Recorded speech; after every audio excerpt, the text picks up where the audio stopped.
தமிழன் தொலைக்காட்சி சொந்தங்களுக்கு கிறிஸ்டோபர் தாஸின் அன்பு வணக்கங்கள். அரசியல் அரங்கம் நிகழ்ச்சிக்காக நம்முடன் தமிழ்நாடு கனிமவள டிப்பர் லாரி இயந்திர உரிமையாளர்கள் நலச்சங்கத்தின் தலைவரும் அரசியல் விமர்சகருமான திரு நாராயணன் அவர்களோடு நிறைய விஷயங்கள் நம்ம பேசலாம். குறிப்பாக இந்த அரசாங்கத்தில் கனிம வள தொடர்பாக எழுந்துள்ள பல்வேறு கருத்துக்கள், குற்றச்சாட்டுகள், விமர்சனங்கள் தொடர்கின்றன. இது குறித்து நிறைய விஷயங்கள் நம்ம திரு நாராயணோடு நம்ம பேசலாம். சார் வணக்கம். வணக்கம் சார். நான் தலைப்பில் குறிப்பிட்டது போல இந்த அரசாங்கத்தில் மிக கடுமையான குற்றச்சாட்டுகளையும் விமர்சனங்களையும் கருத்துக்களையும் உருவாக்கி இருக்கிறது இந்த கனிம வளத்துறை. என்னதான் சார் நடக்குது அந்த துறையில்? ஏன் இவ்வளவு சிக்கல்கள்? கனிம வளத்துறை தான் பணம் கொட்டுற துறை. நம்பர் 1 இன்றைக்கி வந்து தமிழ்நாட்டுக்கு ரெவென்யூ கொடுக்கக்கூடிய துறை எதுன்னு பார்த்தீங்கன்னா, அனைத்து துறைகளோட நம்பர் 1 துறை கனிம வளத்துறை தான். நம்பர் 1 தான். நம்பர் 1 கனிம வளத்துறை தான். அந்த கனிம வளத்துறையை சரியான முறையில் பயன்படுத்தி சரியான அரசு அதிகாரிகளும் அரசியல்வாதிகளும் ஆட்சி செய்கிறவர்களும் சேர்ந்து இதை கரெக்டான அணுகுமுறையில் கொண்டு போய் கரெக்டான தொழில் செஞ்சால் பல கோடி ரூபாய் வருஷத்துக்கு போடுற பட்ஜெட்டை அதிலே எடுத்துடலாம். நம்ம தமிழ்நாட்டு நிதி நெருக்கடி என்ற பேச்சிற்கு இடம் இருக்காது. எல்லா அமௌண்ட்டும் அதிலே வந்துடும். ஒன்றிய அரசுகிட்ட போய் கெஞ்சிட்டு இருக்கிறோம் இல்லையா, அது தேவையே இருக்காது நமக்கு. அந்த அளவுக்கு அதில் வருமானம் இருக்குது. ஆனால் நடைமுறைப்படுத்துவதில் சிக்கல் இப்போ இல்லை, காலந்தொட்டு வந்துக்கிட்டே இருக்குது. இல்லை, இப்போதும் அதன் வருமானம் காலந்தொட்டு வரல, ரெவென்யூ வரல, அரசாங்கத்துக்கு வரல. ஆனால் கொள்ளை போகுது. அந்த பணம் போல எங்கெங்கோ போயிட்டு இருக்குது. அது வருது. அது இந்த ஆட்சியில் மட்டும் கிடையாது. அது ஏற்கனவே காலந்தொட்டு வந்துக்கிட்டே இருக்குது. அது இன்னும் முறைகேடுகள் இருக்க அதிகமாகிட்டு இருக்குது, கம்மியாகிறது இல்லை. அதுக்கு ஒவ்வொரு விளக்கமாக நான் இப்போ சொல்கிறேன். நான் கல்குவாரிகள் என்று சொல்லக்கூடியது அந்த காலத்தில் ரெவென்யூ மலைகளை தான் விட்டுட்டு இருந்தாங்க. அரசாங்கத்தினுடைய மலை, ஃபாரஸ்ட்டு அண்ட் ரெவென்யூ. நான் சொல்கிறது ஒரு 30-35 வருஷத்துக்கு முன்னாடி. இப்போ அதுக்கப்புறம் அதெல்லாம் அந்த ரெவென்யூ மலையில் எல்லாமே ஃபாரஸ்ட் எல்லாம் ஸ்டாப் பண்ணி அதை நிறுத்திட்டு இப்போ பட்டா லேண்டில் பெரிய பெரிய முதலாளிகள் இடம் வாங்கி ஒரு 20 ஏக்கர் 50 ஏக்கர்னு இடத்த வாங்கி கல் எங்கே இருக்குதோ அங்கே பார்த்து வாங்கி அதை தோண்டி அரசாங்கத்திட்ட லைசன்ஸ் பெற்று அதை ஒரு 5 வருஷத்துக்கு லீஸு உடைக்கலாம் அப்படின்னு கலெக்டர்கிட்ட அனுமதி வாங்கி, அந்த அனுமதியின் பேரில் அந்த அனுமதி 5 வருஷத்துக்கு 1 லட்சம் டன்னு நீங்கள் கல் உடைச்சி எடுத்துக்கலான்னு அனுமதி கொடுப்பாங்க. ஆனால் இவங்க என்ன பண்ணுவாங்கன்னா, அந்த 1 லட்சம் டன்னுக்கு அந்த 5 வருஷத்தில் 50 லட்சம் டன் எடுத்துருவாங்க. அப்போ 1 லட்சம் டன்னுக்கு தான் அரசாங்கத்துக்கு அந்த ராயல்ட்டிங்கிற பணம் ரெவென்யூ போகுது. மீதி 49 லட்சம் டன்னு கற்கள் வெட்டி எடுக்கப்படுது, கொள்ளையடிக்கப்படுது. அந்த கொள்ளையடிக்கிறதுல என்ன ஆகுது, உங்களுக்கு அந்த பணம் அரசாங்கத்துக்கு சேருறதில்லை. இந்த மாதிரி ஒரு சூழல் தான் இன்றைக்கி நடைமுறை இருக்குது. அதனுடான எனக்கு எழக்கூடிய ஒரு கேள்வி, இந்த வனத்துறை மற்றும் வருவாய்த்துறை மற்றும் வனத்துறையிடமிருந்த இந்த கனிம வளம் தனியாரை நோக்கி நகர்ந்தது எப்போது, யார் ஆட்சி காலத்தில்? ஏன் இந்த தேவை ஏற்பட்டது? அது தேவை ஏற்பட்டதுன்னா நிறைய தேவைகள் ஏற்பட்டது. நம்மளுக்கு வளர்ச்சிகள் போகும்போது நிறைய குவாரிகள் தேவைப்பட்டது. அப்போ குவாரிகள் தேவைப்படும் போது இந்த ரெவென்யூ குவாரிகள், ஃபாரஸ்ட் குவாரிகள் இடத்துல குடியிருப்பவர்கள் நிறைய வீடுகளை வாங்கி கட்டி அங்கே அந்த தொழில் செய்ய முடியாத அளவுக்கு போயிடுச்சு. மலை இருக்கிற இடத்துல ரெவென்யூ மலையும் ஃபாரஸ்ட் மலை இருக்கிற இடத்துல சுற்றி குடியிருப்புகள் வந்துடுச்சு. இது ஒரு 30 வருஷ காலத்தில் இந்த டெவலப்மெண்ட் உருவாயிடுச்சு. அப்போ அந்த மலை மட்டும் பத்தலை, அந்த ரெவென்யூ மலை ஃபாரஸ்ட் மலை நம்மளுக்கு பத்தலை. நமக்கு இப்போ நிறைய தேவைகள் அதிகமாக இருக்குது. நம்ம தமிழ்நாட்டில் வளர்ச்சி கட்டுமானப்படி ரொம்ப வளர்ச்சிகள் அதிகமாக இருக்குது. அப்போ மணலும் இந்த ஜல்லி கருங்கல் ஜல்லியும் தேவைப்படுது. அப்போ தான் அரசியல் செல்வந்தர்கள் ஏன் இந்த தொழிலை நம்ம பட்டா லேண்டில் எடுத்தால் என்னான்ட்டு அரசுக்கிட்ட அணுகுமுறை பண்ணி அதுக்கு ஒரு ஜீவோ போட்டு அப்போ தான் இது முதல்ல பட்டா குவாரி முளைக்குது. முளைக்கும் போது அதிலிருந்து தான் ஒன்றா இப்போ டெவலப் ஆகி ஒரு 20 வருஷ காலத்தில் இந்த பட்டா குவாரிகள் அதிகமாகிடுச்சு. அது சாதாரண ஆளுங்கள் அந்த குவாரி வைக்க முடியாது. பல கோடி ரூபாய் இன்வெஸ்ட்மெண்ட் முதலீடு பண்ணுறவங்க தான் இந்த குவாரி வைக்க முடியும். அவங்களே பல கோடி ரூபாய் இன்வெஸ்ட்மெண்ட் கிரஷர் போட்டுருவாங்க. அவங்களே ஒரு 50 லாரி வச்சுக்கிடுவாங்க. இப்படி தான் இந்த தொழில் டெவலப் ஆகிட்டு இருக்குது. ஒரு நாளைக்கு அரசாங்கத்துக்கிட்ட இருந்து ராயல்ட்டி பணம் 100 பர்மிட் வாங்கிட்டு வருவாங்க. 100 பர்மிட்டு, அதாவது பாஸு, அந்த வண்டியில் கொடுத்து அனுப்புகிற பாஸ். 100 பர்மிட்னா 100 லாரியாக 100 லாரிக்கு அனுப்பலாம். 2 யூனிட் பர்மிட்டுன்னு வச்சுக்கிங்களேன், வாங்கிட்டு வருவாங்க. ஆனால் 100 யூனிட் வாங்கிட்டு 1000 யூனிட் போகும் வெளியே. 1000 யூனிட் லோடு வெளியே போகும். ஒரு பாஸ் போட்டுட்டு அந்த பாஸை வச்சு 4 லோடு அந்த லாரி மறுபடியும் திரும்பி. நீங்கள் குறிப்பிட்டது ஒரு இடத்துல மட்டும் ஒரு குவாரிக்காரங்க நான் சொல்கிறது, ஒரு கல் குவாரி எல்லா இடத்துலையும் இதுதான். தமிழ்நாடு முழுவதும் இதுதான். ஏறக்குறைய எத்தனை குவாரிகள் தமிழகம் முழுவதும்? எனக்கு தெரிஞ்சு இப்போ வந்து இன்னைக்கு நிலவரப்படி ஒரு 2000 குவாரிகள் இருக்கிறது குறைந்தபட்சமாக இருக்குது. இதுதான் ஒரு குவாரியில் 100 அனுமதி பெற்று 1000 அந்த இருக்கலாம். ஒரு கணக்காக சொல்கிறீங்க. ஆமாம், இப்படி போயிட்டு இருக்குது. அப்போ அந்த 100க்கு தான் பணம் வரும் அரசுக்கு. மீதி பணமெல்லாம் எங்கே போகுது? அது எங்கே போகுது? அதிகாரிகள் ஏன் கண்டுக்கிற மாட்டேங்கிறாங்க? அதிகாரிகள் ஏன் அதை வந்து கவனிக்க மாட்டேங்கிறாங்க? அவங்களுடைய குறிப்பிட்டபடி 2000 குவாரி கணக்கு போட்டால் 4 மாதத்துக்கு. அதுதான் சொல்கிறேன், ஒரு பட்ஜெட்டே சரி பண்ணலான்னு சொல்கிறேன். ஒரு பட்ஜெட்டே தமிழக பட்ஜெட்டுக்கு உண்டான வருமானம் அதில் வருது. அந்த பணமெல்லாம் எங்கே போகுதுங்கிறது எங்களுடைய எல்லாருடைய கேள்வி. பொதுநலவாதி கேட்குறாங்க, நாங்கள் லாரி உரிமையாளர்கள் இதை பற்றி ஒவ்வொரு முறையும் போராட்டம் பண்ணுறோம். இதை தடுத்து நிறுத்துங்க, இந்த கொள்ளையை வந்து தடுத்து நிறுத்துங்க, இதுக்கு உண்டான கரெக்டான பாஸ் போடுங்க, எலக்ட்ரானிக் வே பாஸ் போடுங்க, இவே பில்லுன்னு சொல்லக்கூடியதை போட்டிங்கன்னா இந்த திருட்டுத்தனம் நடக்காது. அவன் லோடு போட்டு வேமெண்டில் 2000 குவாரிகளும் இதான் நிலைமையா? எல்லா இடத்துலையும் இதே நிலவரம் தான். எல்லா இடத்துலையும் இதே நிலைமை தான். ஒருத்தர் கூட நம்ம கற்கள் தமிழ்நாட்டுக்கு மட்டும் போகலை, கர்நாடகாவுக்கு போகுது. ஒருத்தர் கூட ஹானஸ்டாக பண்ண யாரும் ஹானஸ்டாக பண்ண முடியாது. ஏன்னா அவங்க பண்ண வரும்போதே நிறைய செலவு பண்ணி தான் வர்றாங்க. அது முதலீடு அதிகம், எங்கெங்கேயோ போய் வருது அந்த பணம் போகுது. முதலீடு என்பதை விட ஆளால் கொடுக்குறது அதிகம். ஆமாம் ஆமாம், அதனால் வந்து அதிகாரிகளுக்கு போகுது, அரசியல்வாதிக்கு போகுது, எல்லாருக்கும் போகுது பணம். அப்போ அவன் எப்படி வந்து அவன் நேர்மையை தொழில் செய்ய முடியும்? ஒருத்தர் வந்து ஒரு தொழில் செய்கிறான்னா நேர்மையை எப்படி செய்ய முடியும்? பணம் வந்து நீங்கள் வாங்காமல், லஞ்சம் வாங்காமல், எந்த இதுவும் இல்லாமல் அவனை தொழில் செய்ய விட்டீங்கன்னா நடக்க செய்வான். அது இல்லைன்னா எப்படி அவன் எப்படி சும்மா நேர்மையை எப்படி செய்ய முடியும்? அவன் 100 கோடி ரூபா முதலீடு பண்ணிவிட்டு 1000 கோடி சம்பாதிக்க தானே பார்ப்பான். அது எப்படி வந்து நேர்மையாக செய்வாங்க? இப்போது நீங்கள் அந்த 100 லாரிகளுக்கு அனுமதி பெற்று குறைந்தபட்சமாக 1000 லாரி போகுதுன்னு சொல்கிறீங்க. எப்படி சார் போகுது? எனக்கு இன்னும் கொஞ்சம் தெளிவாக சொல்லுங்கள். அது அதான் ஒரு பர்மிட்டு வந்து காலையில் வர்ற வண்டிகள் அவங்களுக்கு ஒவ்வொரு குவாரிக்கும் லாரிகள் வந்து ரெகுலர் லாரிகள் இருக்கும். பெர்மிட் எந்த பேஸில் கொடுப்பாங்க? அவங்க வந்து முதல்ல வந்து எல்லாம் எழுத்து முறை, அதனால தான் இங்கே தில்லுமுல்லை. இப்போ வந்து எலக்ட்ரானிக் கம்ப்யூட்டர் பில்லு ரேஸ் கொண்டு வந்தாங்கன்னா தில்லுமுல் நடக்காது. இதில் வந்து எல்லாம் எலக்ட்ரானிக் எல்லாம் கைப்பட எழுதுது. இந்த காலத்துலேயும் பெண்ணு வச்சு எழுதி பர்மிட்டை கொடுத்துருக்காங்க, சீல் போட்டு குத்தி கொடுத்துட்ருக்காங்க. காரணம் கையில் எழுதுவதுக்கான அப்போ தான் இதெல்லாம் பண்ண முடியும். அப்போ தான் இதெல்லாம் பண்ண முடியும். அரசுக்கு தெரியாதா? அதிகாரிகளுக்கு தெரியாமல் இருக்குது. நாங்கள் தான் போராடுறோம், இதை பண்ணாதீங்க, இவே பில்லு கொண்டு வாங்கன்னு. எப்போ 10-15 வருஷமாக இந்த போராட்டங்கள் பண்ணிகிட்டு இருக்கிறோம். அதெல்லாம் கண்டுக்கிறதே கிடையாது. அந்த மாதிரி தான் இன்றைக்கி போயிட்டுருக்கு. அதனால தான் இந்த தில்லுமுள்ளுகளாக நடக்குது. அந்த ஒரே பெண்ணில் மேஜிக் பெண்ணுன்னு ஒன்று இருக்குது. மேஜிக் பெண்ணு, அந்த பெண்ணை வந்து எழுதுவாங்க, டேட்டை போடுவாங்க, டைம் போடுவாங்க, திருப்பி ஒரு ஊதுவத்தியை கொளுத்தி அதை காட்டுங்க, அது அப்படியே மறைஞ்சு போயிடும். சார் இது நடக்குது? நாங்கள் டிவியிலே இதுக்கு எல்லாத்தையும் காட்டியிருக்கிறோமே. ஓப்பனாகவே 5-6 வருஷத்துக்கு முன்னாடி இதை காட்டியிருக்கிறோம். இப்படியெல்லாம் நாங்கள் ஊதுபத்தி காட்டி அதை அழிகிறதெல்லாம் காட்டியிருக்கிறோம். ரெக்கார்டு பூர்வமாக எல்லாத்தையும் சொல்லியிருக்கிறோம். ஆனால் அந்த நடைமுறையை படுத்தாததுனால பல கோடி ரூபா கொள்ளை போகுது. கனிம வளம் இப்படி இருக்குது. மணல் ஆற்றுல வந்து மணலுங்கிறது வந்து இயற்கையை கொடுத்த வளம். மலையை உடைக்கிறத விட இப்போ எம்சாண்டு தயாரி எல்லாம் கிரஷர் பண்ணுறாங்க. அதை விட மணல் எடுக்கிறது தான் இயற்கை கொடுத்த வளம் நமக்கு. இன்றைக்கி வந்து ஒரு 5 அடி மண் ஆழம் போட்டு இந்த வருஷம் எடுத்தோம்னா அடுத்த வருஷம் வெள்ளம் வந்துச்சுன்னா அந்த மணல் மறுபடியும் பள்ளம் மூடிடும். அந்த மணல் டம்ப் ஆகிடும். மறுபடியும் இயற்கையாகவே அடிச்சுட்டு வந்து மணல் எல்லாம் மூடிடும். அடுத்த வருஷம் மறுபடியும் 5 அடி எடுக்கலாம். ஆனால் இவங்க வந்து எப்படி பண்ணுறாங்கன்னா அதுலேயும் முறைகேடுகள், அதுலேயும் ஊழல். அப்போ வந்து அங்கேயும் பிரச்சனை ஆகி பொதுநலவாதிகள் கேஸை போட்டு அது ஸ்டே வாங்கிடுறாங்க. குவாரி நடத்த விடாமல் தடுத்துடுறாங்க. ஏன்னா தப்பு நடக்குதுங்கிறதுனால அவங்க அதை பண்ணுறாங்க. இதை தவிர்த்து இந்த வருஷம் இடி ரெய்டுன்னு போன வருஷம் ஒன்றிய அரசு ஒரு இடி ரெய்டை விட்டு மணல் குவாரி எல்லாத்தையும் வந்து ரெய்டு விட்டு இப்போ எல்லாத்தையும் ஸ்டாப் பண்ணிட்டாங்க. தொழில் போச்சு, லாரிகள் ஓடலை. மணலை நம்பி இருக்கிற லாரிகள் எத்தனாயிரம் லாரிகள் இருக்குது. அவங்களுக்கெல்லாம் வேலை இல்லாமல் உட்காந்துட்டு இருக்கிறோம். நாங்கள் எம்சாண்டுன்னா பெரிய செல்வந்தர்கள் எம்சாண்டை தயாரிக்கிறாங்க. அவங்ககிட்ட எங்களால் வாங்க முடியல. அவங்க லாரி இருக்குது, அவங்களாம் டைரெக்டாக போய் சப்ளை பண்ணுறாங்க. எங்களால் தொழில் போட்டி போட்டு அவங்களோட மோத முடியல. அப்படியெல்லாம் நிறைய சிக்கல்கள் இந்த லாரி தொழிலில் நாங்கள் படாத பாடுபட்டுருக்கிறோம். கிட்டத்தட்ட ஒரு வண்டியை வாங்கினோம்னா 50 லட்ச ரூபான்னு வச்சுக்கோங்க குறைஞ்சது. நாங்கள் இன்வெஸ்ட்மெண்ட் பண்ணுறது ஒரு 5 லட்சம், 45 லட்ச ரூபா லோனு தான். அந்த லோனை கட்டுறதுக்கு டெய்லி ஓடுனா தான் அந்த லோனை கட்ட முடியும்.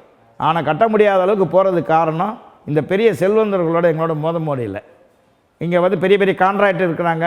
அந்த கான்ட்ராக்டுக்கிட்ட போய் அவங்க டைரெக்டாக லோட வைக்கிறாங்க. இப்போது நீங்கள் அந்த கனிம வள கொள்ளை தொடர்பாக பேசுனதை புரிஞ்சிக்க முடியுது.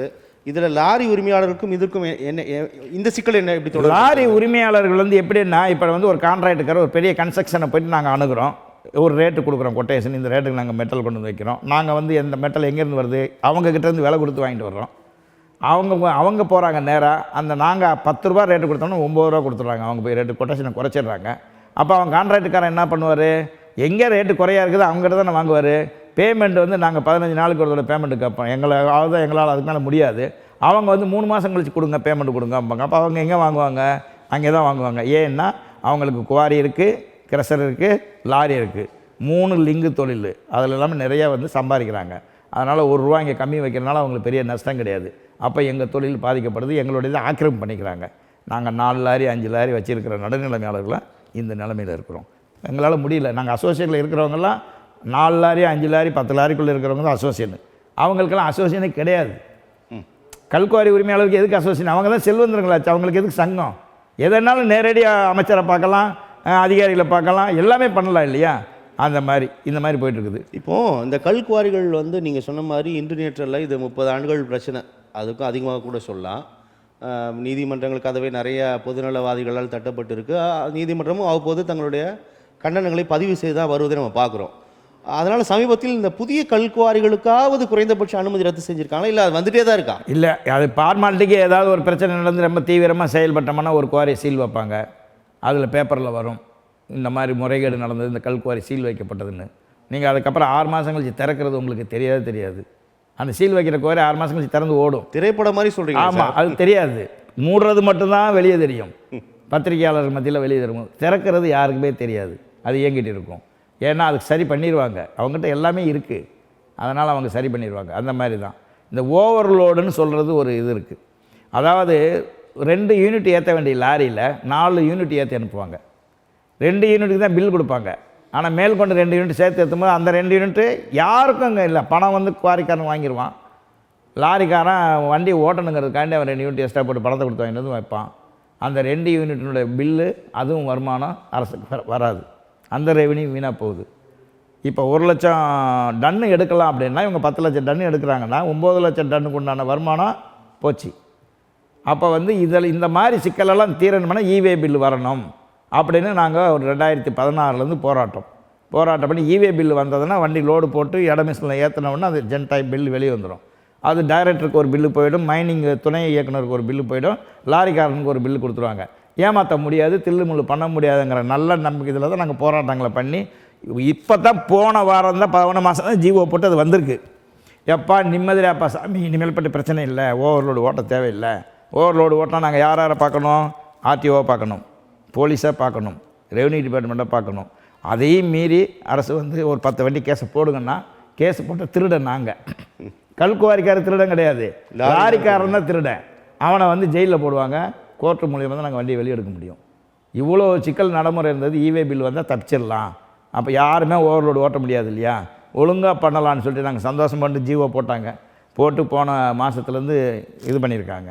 அதில் இப்போ என்ன தில்லுமுள் நடக்குதுன்னா, அந்த குவாரிக்காரர் லாரிக்காரனை கூப்பிட்றாரு, எப்பாரு முதல்ல ஒரு லோடை போட்டு டன்னு வேமெண்டில் ஏற்று அது அளவு நாங்கள் பில் கொடுத்துருவோம். அடுத்து நீங்கள் வண்டி எடுத்துகிட்டு போய்ட்டு மறுபடியும் லோடை போட்டு டபுள் லோடை போட்டு நீ போ, மாட்டுனா நாங்கள் பொறுப்பு இல்லை, தப்பிச்சா தப்பிச்சுக்கோ, சம்பாரிச்சிக்கோ அப்படின்னு. இன்னமும் இது வேறு மாதிரி டெக்னாலஜி இன்னொரு முறைகேடு இப்போ நடந்துட்டு தான் இருக்குது. அதை தடுக்கிறதுக்கு அரசு அதிகாரிகள் யாரும் தயாராக இல்லை. இது முதலமைச்சர் கவனத்துக்கு கொண்டு செல்லணும்னு நாங்கள்லாம் ஒரு போராட்டம் மறுபடியும் அறிவிக்கிறது ரெடியாக இருக்கிறோம்.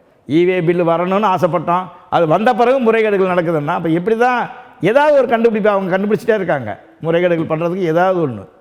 அப்போ முறைகேடுகள் நடக்கக்கூடாதுன்னா மேல் இடத்துலேருந்து கீழ்மட்டத்தை வரைக்கும் லஞ்சம் வாங்கக்கூடாது. லஞ்சம் வாங்காமல் இருந்தால் அவன் தொழில் செய்வான். லஞ்சம் வாங்கும்போது அவன் ஏமாற்றி தான் ஆகணும், ஏமாற்றாமல் எப்படி இருக்க முடியும்? இப்போது ஆர்டிஓ ரெவென்யூவிலேருந்து ஆரம்பித்து அமைச்சர் வரைக்கும் இது சாதாரண கான்ஸ்டபிள்லேருந்து ஆரம்பித்து ரோடு டிராஃபிக் கான்ஸ்டபிள் ஆரம்பித்து அதே போல் சாதாரண ஆர்டிஓ இன்ஸ்பெக்டர்லேருந்து ஆரம்பித்து அதுக்கப்புறம் அதே போல் வந்து ரெவென்யூ டிபார்ட்மெண்ட்லேருந்து அதில் கீழேருந்து ஆரம்பித்து விஓவிலேருந்து ஆரம்பித்து அனைவருக்கும் கப்பம் கட்டுனா தான் இந்த தொழில் நடக்கும். இது மேலே வரைக்கும் போகுது. இது எல்லாருக்கும் தெரிஞ்ச கதை தான். இது பல முறை பேசிட்டோம், எதுவும் நடைமுறைக்கல. முதலமைச்சரை சந்திக்கிறதுக்கு நாங்கள் பல முறை மனு போட்டிருக்கிறோம். எந்தெந்த துறையை ஆளுகள் கூப்பிட்டு பேசுகிறாரு, எங்கள் டிரான்ஸ்போர்ட் துறையை கூப்பிட்டு பேச சொல்லுங்க பார்க்கலாம், பேச மாட்டார். இது வரைக்கும் பேசினது இது வரைக்கும் பேசலை. 4 வருஷம் ஆச்சு பேசலை. டீசல் விலை 5 ரூபா இறக்குறேன்னாரு இந்த அரசு. தேர்தல் அறிக்கை இந்த அரசு கடந்த அரசு வந்து சந்திக்கிறதுக்கு ஒரு வாய்ப்பு கிடைச்சிச்சு. ஆனால் அவங்க நடைமுறைப்படுத்தலை, கோரிக்கையில் நிறைவேற்றலை. சந்தித்தோம், ஆனால் நிறைவேற்றலை, எந்த கோரிக்கையும் நிறைவேற்றலை. முதலமைச்சர் எடப்பாடி ஆமாம் ஆமாம் முடியலை. ஆனால் இந்த அரசை இந்த முதலமைச்சரை பார்க்கவே முடியல. ஆனால் இந்த முதலமைச்சர் வந்தால் பார்க்கலான்னு எல்லாம் சொன்னாங்க. ஆனால் நாங்களும் கோரிக்கை வச்சுட்டு தான் இருக்கிறோம், எங்களால் பார்க்க முடியல. இதனால் வந்து இப்போ தேர்தல் இப்போ 2014 இந்த இவே பாஸ் முறையை வந்து வலியுறுத்துறீங்க. அது வந்துச்சுன்னா வந்து இதுக்கு ஓரளவுக்கு முற்றுப்புள்ளி வைக்கலாம் நம்பினீங்க. அது வந்துருச்சு, அது ஃபெயிலியர் ஆயிடுச்சு. அது ஃபெயிலியர் ஆயிடுச்சு. ஆமாம், அது வந்துருச்சு. ஆனால் அது அங்கே மோசடி வேற மாதிரி இப்போ மோசடி பண்ணுறாங்க. அதே தான் எப்படி பண்ணுறாங்க? அதுதான் இப்போ வந்து உள்ள லோடு போட்டு வந்து மேண்டில் ஏற்றி பிரிட்ஜு எடை போட்டு எடுத்துருவாங்க பில்லு. 19 டன்னு 10 வீல் வண்டிக்கு. அது கரெக்டான அளவு எடுத்து கையில் வச்சுருக்குறாங்க. திருப்பி அந்த வண்டி மறுபடியும் குவாரிக்குள்ளே போகும். மறுபடியும் இன்னொரு டபுள் லோடு ஏற்றுவாங்க. அது வேமெண்ட்டுக்கு போகாது. வேமெண்ட்டுக்கு போனால் அந்த சாதா வேமெண்ட்டில் ஏற்றி இத்தனை டன்னு அதுக்குண்டான பணத்தை கொடுத்துட்டு எடுத்துகிட்டு வர வேண்டியதான். அப்போ அதே மெத்தடில் மறுபடியும் முறைகேடு நடக்குது. அப்போ என்ன பண்ண முடியும்? இப்போ தடுப்பதற்கு என்ன வழி இருக்கு? தடுப்பதற்கு வந்து எல்லாம் ஒற்றுமையாக லாரி உரிமையாளர்களும் ஒற்றுமையாக சேரணும். சேர்ந்து போய் பெரிய போராட்டம், எந்த குவாரி நடைமுறை தப்பு பண்ணுறாங்களோ அந்த குவாரி பண்ணி நிற்கணும். IAS அதிகாரிகளை வரவழைக்கணும். அது சீல் வைக்கணும் குவாரிங்களை. இது எத்தனை நாளைக்கு நாங்கள் ஏழை மக்கள் போராட முடியும்? அதிகாரிகள் மனசு வைக்காமல், அரசியல்வாதிகள் மனசு வைக்காமல் இதை தடுக்கிறதுங்கிறது சாதாரண விஷயம் இல்லை. எல்லா மாநிலத்திலையும் இந்த இவே பில் கரெக்டாக நல்லா போயிட்டுருக்குது. இங்கே தமிழ்நாட்டில் மட்டும்தான் மிக மோசமான சூழல். இந்த கனிம எந்த மாநிலங்களையும் இந்த சிக்கல் இல்லையா சார்? இல்லை, எந்த மாநிலம். இப்போ கேரளா கூட போங்க, ஓவர்லோடே ஓடாது. நீங்கள் கேரளாவில் பாருங்கள், என்ன அளவோ அந்த அளவு தான் வண்டிக்கு ஓடும். நம்ம கனிம வளங்கள் கேரளாவுக்கு கடத்தப்படுது. பல லட்சம் டன்னு போயிட்டுருக்குது இன்றைக்கி வரைக்கும். அதை தடுக்கிறதுக்கு முடியல. ஆந்திராவுக்கு போயிட்டுருக்குது, கர்நாடகாவுக்கு போயிட்டுருக்குது. நம்ம ஆந்திராவிலேருந்து மணல் எடுத்துகிட்டு வந்தால் நம்ம ஆளுங்க வரக்கூடாதுன்னு பிடிச்சி போடுறாங்க, வண்டியை செல்லாதங்கிறாங்க. அப்போ அவன் மட்டும் கொண்டு வந்து நம்மக்கிட்ட இருந்து எல்லாத்தையும் எடுத்துகிட்டு போகிறான். ஆனால் ஆந்திராவிலேருந்து வர பொருள் செல்லாது, இங்கே வரக்கூடாதுங்கிறாங்க இவங்க. ஏன்னா இவங்க தொழில் பாதிக்குமா, அங்கேருந்து வரக்கூடாது பொருள். இவங்க பொருள் மட்டும் மற்ற ஸ்டேட்டுக்கு போகலாம். இது என்ன நியாயம்? என்ன இது? இதைத்தான் நாங்கள் சமீபத்தில் கூட அந்த துறை சார்ந்த அமைச்சர் திரு துரைமுருகன் சட்டமன்றத்தில் கூட ஒரு பெரிய நீண்ட விளக்கத்தை கொடுத்தார். அதை எல்லாமே போகிறவங்க எல்லாமே கனிம வள கொள்ளைன்னு பேசுகிறீங்க, இத்தனை படிக்கட்டுகளை தாண்டி தான் நகரணும் அப்படின்னா இங்கே நடக்கிறது கிடையாது அப்படின்னு ஒரு விளக்கத்தை கொடுத்தார். நீங்களும் பார்த்துருப்பீங்க. இந்த விளக்கத்தை கூட்டுக்கு உதவாது. சட்டமன்றத்தில் துறை சார்ந்த அமைச்சர் சட்டமன்றத்திலலாம் சொல்லிட்டு தான் இருக்கிறாங்க. எது நடைமுறைப்படுத்துகிறாங்க சட்டமன்றத்தில் சொல்கிறதெல்லாம் வெளியே வருது. அங்கே பேசுகிறது ஒரு வீரவசனம், வெளியே பேசுகிறது நடக்கிறது ஒன்று. சட்டமன்றத்தில் பேசுகிறது என்ன நடக்குதுன்னு நினைக்கிறீங்க? எதுவுமே நடக்கலை. நாங்களும் துரைமுருகன் அமைச்சரை பல தடவை சந்திச்சோம். அவரை சந்திக்கலாம், அவர் வர வேணான்னு சொல்லவே மாட்டார். அவரை போய் சந்திக்கிறதுக்கு நாங்கள் பல முறை சந்திச்சிருக்கிறோம். சந்தித்து அப்படியா சரி பார்க்கலாம் போங்க நான் பேசுகிறேன் அப்படின்னு சொல்லி நல்ல முறையில் அனுப்பிச்சி விட்ருவார். அவ்வளோதான், எதுவுமே நடைமுறைக்கு வராது. இதுதான் இன்றைக்கி வரைக்கும் ஆட்சியாளர்கள் பண்ணிகிட்ருக்குறாங்க. தேர்தல் அறிக்கையில் என்ன கொடுத்தாங்க? வெளிப்படையாக கேட்குறேன், அவருடைய கவனத்திற்கு வராமல் அல்லது அவருக்கு தெரியாமல் இதெல்லாம் நடக்கும். அவருடைய கவனத்துக்கு வராமல் ஏதாவது வாய்ப்பே இல்லை. வாய்ப்பு இருக்கா? ஏதாவது நடைமுறைக்கு அந்த மாதிரி இருக்குமா? அது எப்படி இருக்கும்? அவருடைய கவனத்துக்கு வந்து நீர்வளத்துறை அமைச்சர், கனிமவள வந்து எல்லாம் அவர் தான். அவருடைய இதுக்கு இல்லாமல் எப்படி போகும்? எல்லாமே தெரியும், தெரியாமல் எல்லாம் ஒன்றும் இல்லை. அது அவ்வளோதான். இது என்ன பண்ண போகுது, என்ன எப்படி மக்கள் பழகிட்டாங்க. எவ்வளோ என்ன ஆனாலும் நடைமுறைக்கு பழகிக்கிறாங்க இல்லையா? இப்போ மக்கள் வந்து ஓட்டுக்கு பணம் வாங்கி இப்போ பழகிட்டாங்க. பணம் கொடுக்கலன்னா ஏன்டா பணம் கொடுக்கலன்னு கேட்குறாங்க. இப்போது இந்த கனிமவள கொள்ளை வந்து ஒரு சாமானியன் தலையில் எப்படி விழும்? விழுகத்தானே செய்யும். காமன் மேன் இதோட எப்படி கனெக்ட் ஆகும்? சாமானியனுக்கு என்ன பாதிப்பு? சாமானியனுடைய இது வந்து எங்களை போல லாரிகளுக்கும் முதல்ல பெரிய பெரிய பெரும் முதலாளிகளுக்கும் இருக்கிற வித்தியாசம் நாங்கள் பாதிக்கப்படுறோம். ஒன்று, சாமானியன் வந்து எப்படி பாதிக்கப்படுவாருன்னா விலை ஏற்றங்களால் அவங்க பாதிக்கப்படுவாங்க. அதுக்கப்புறம் இந்த பணம் கொள்ளை வந்து சாமானிய பணம் கிடையாது, இது அரசு பணம். அரசுக்கு கஜானாவுக்கு சேர வேண்டிய பணத்தை இவங்க எல்லோரும் பிரித்து எடுத்துகிட்டு போகிறாங்க. இதுதான் நடைமுறை. சாமானியன் பணம் கிடையாது. இப்போ ஆற்று மணல்லேருந்து கொள்ளையடிச்சாங்கன்னா அது சாமானிய பணம் கிடையாது, அது இயற்கை வளத்தை கொள்ளையடிக்கிறாங்க. அரசு கஜானாக்கு போக கொள்ளையடிக்கிறாங்க. நீதிமன்றம் அவ்வப்போது, நான் ஏற்கனவே பதிவு செய்த மாதிரி, நீதிமன்றம் அவ்வப்போது தன்னுடைய கடுமையான கண்டனங்களை பதிவு செய்து வருவதை நம்ம பார்க்குறோம். இது ரொம்ப ஒரு சீரியஸான ஒரு க்ரைம் சப்ஜெக்டில் க்ரைம். இது நீதிமன்றம் போதிய கவனத்தில் எடுத்துக்கொள்ளுது இல்லையா? எடுத்துக்கொள்ளுது. அதாவது எடுத்துக்கொள்வது, அது வந்து அந்த நேரத்துக்கு அது வந்து ஒரு பரபரப்பாக பேசப்படுது. அதுக்கப்புறம் அந்த செயல்படுத்துகிற இடத்துல அதே நீதிமன்றம் மேல்மன் நீதிமன்றத்துக்கு போகும்போது அது அடிபட்டு போயிடுது. ஏதாவது என்ன காரணங்கள் சட்டத்தில் ஓட்ட இருக்குதோ போய் தப்பிச்சு வந்துடுறாங்க. எத்தனை பேர் தண்டிக்கப்பட்டிருக்கிறாங்க சொல்லுங்கள் பார்க்கலாம். யாருமே இந்த கீழே ஒரு திருப்பு வரும், மேலே போய் வேறு திருப்பு வருது. எத்தனை பேர் தண்டிக்கப்பட்டிருக்கிறாங்க? ஒன்றுமே இல்லையே. இந்த குற்றச்சாட்டு தொடர்பாக இதுவரை யாருமே தண்டிக்கப்படவே இல்லையா? தண்டிக்கப்படலையா? ட்ராக் ரெக்கார்டு இல்லை. யார் தண்டிக்கப்படுறாங்க? ஜெயிலில் ஒரு 2 மாதம் 3 மாதம் அந்த விசாரணைக்காண்டி உள்ளே இருந்திருப்பாங்க. அப்புறம் ஜாமீன் வந்து மேலே அப்புறம் அவங்க விடுதலை ஆயிடுறாங்களா? யார் தண்டிக்கப்பட்டிருக்காங்க சொல்லுங்கள்? யாருமே தண்டிக்கப்படலை. தண்டிக்கப்பட்டால் தானே பயம் இருக்கும். அந்த பக்கம் அரபு நாடு பக்கம்லாம் என்ன தண்டனைகள் கொடுக்குறாங்க, அந்த மாதிரி இருந்தால் தான் இங்கே இருந்தால் தண்டிக்க. நம்ம நாட்டில் அது கிடையாது. அப்புறம் எப்படி தப்பிச்சு ஓட்டைகள் இருக்குது, எவ்வளோ பிரச்சனைகள் இருக்குது, எப்படியோ வாதாடி எப்படியோ தச்சு. இது அரசு மேலே எல்லாமே அதில் இருக்குது. விஷயங்கள் எல்லாமே எதுவும் இல்லை. பணம் பாதாள மாதிரி பாயம்னா பணம் இருக்குது, அது என்ன வேணாலும் நடக்குது. இப்போ இவே பாஸுக்கு மாற்றா என்ன பண்ணால் சரியாகும் நீங்கள் சொல்கிறீங்க? இல்லை, இவே எல்லா லாரி உங்களுடைய அமைப்புகள்லாம் ஒன்று சேர்ந்து அங்கே ஒரு போராட்டத்தை பண்ணணும், அதிகாரிகள் வரணும்னு சொல்கிறீங்க. அது நான் புரிஞ்சுக்கிறேன். ஆனால் இந்த இவே பாஸே இப்போ தோல்வியில் முடிஞ்சிச்சு. அது ரொம்ப பெருசாக எதிர்பார்த்தீங்க. அது இந்த திருட்டு குறைந்த பாடில்லை. அப்போ அடுத்து மாற்று இவே பாஸுக்கு மாற்றம்லாம் ஒன்றும் இல்லை. அரசு அதிகாரிகள் மனசு வச்சாங்கன்னா கண்டிப்பாக அந்த முறைகேடுகளை தடுக்க முடியும். 100 லாரினா 100 லாரி தான் தடுக்க. அது 1000 தடுக்கிறது. ரெண்டாவது, இப்போ நான் லாரியை 10 லாரி வச்சுருக்கிறேன், நான் நேர்மையாக ஓட்டணும்னு நினைக்கிறேன். இன்னொருத்தன் 10 லாரி வச்சுருக்கிறான், அவன் அதுக்கு உடந்தையாக போகிறான். லாரி உரிமையாளர்களை எல்லாரையுமே ஒற்றுமை சேர்க்க முடியாது. அவனுக்கு தேவை நம்ம சம்பாதிக்கணும், வண்டி கடன் கட்டணும்.